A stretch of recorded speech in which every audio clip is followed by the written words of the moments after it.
Okay, magandang araw po sa inyo lahat mga boss. Ayan, oh. So pwede na tayong mag-reels. So nakakapag-upload na pa tayo ng reels saka video.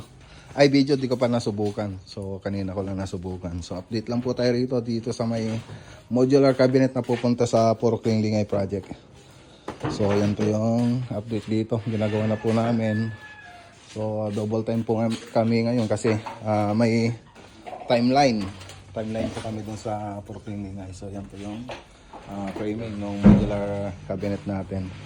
So yung iba andon nag-assemble na. So yung iba naman nandito para magtabas.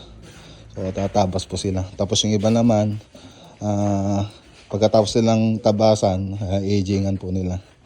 Tapos dito nililinis naman natin yung mga na-agingan. So pinupunasan natin para malinis.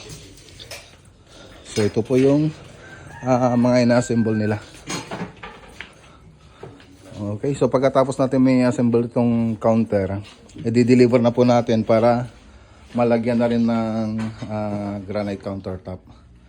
So para habang may nag-assemble doon, meron naman gumagawa dito sa bahay para doon sa ibang parte ng modular kitchen cabinet natin.